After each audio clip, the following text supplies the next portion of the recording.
গাজায় ঈদের চাঁদ উঠলেও সেই আলো আনন্দের নয়, বরং বয়ে এনেছে আরও বেদনা। ইসরায়েলি হামলায় ধ্বংসস্তূপের নিচে চাপা পড়েছে উৎসবের সব রং। 1 মাস রোজা রাখার পর যেখানে ঈদের খুশিতে মেতে ওঠার কথা, সেখানে যুদ্ধের বিভীষিকায় ডুবে আছে গাজাবাসী।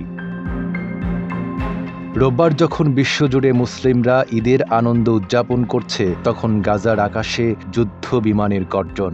আল মাওয়াসি এলাকায় ইসরায়েলি বোমা হামলায় মুহূর্তেই প্রাণ হারিয়েছে 3 নিষ্পাপ শিশু। আল জাজিরার প্রতিবেদনে দেখা যায়, রক্তাক্ত শরীরে পড়ে আছে তারা, গায়ে নতুন ঈদের পোশাক, কিন্তু সেই পোশাক তার জন্য আনন্দের বার্তা বয়ে আনতে পারেনি।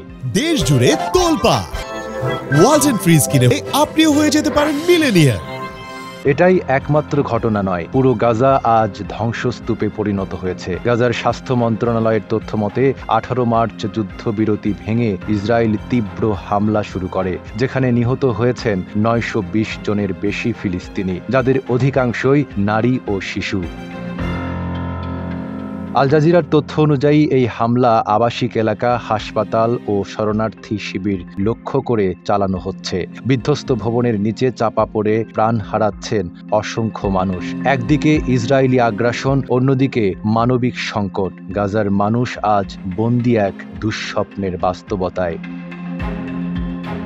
যারা এখনো বেঁচে আছেন তাদের জীবনও দুর্বিষহ। কঠোর অবরোধের কারণে খাদ্য, পানি ও ঔষধের সরবরাহ প্রায় বন্ধ। সন্তান হারানো মায়েরা কাঁদছেন, বিধ্বস্ত পরিবারগুলো স্বজনদের খুঁজছেন ধ্বংসস্তূপের নিচে। হামাস যুদ্ধবিরতির প্রস্তাব দিলেও ইসরায়েল এখনও হামলা চালিয়ে যাচ্ছে। আন্তর্জাতিক সম্প্রদায়ের আহ্বান উপেক্ষা করে চলছে ধ্বংসযজ্ঞ। গাজাবাসীর জন্য আগামীকাল কি অপেক্ষা করছে তা অজানা। নাইম আরাবী, ঢাকা পোস্ট।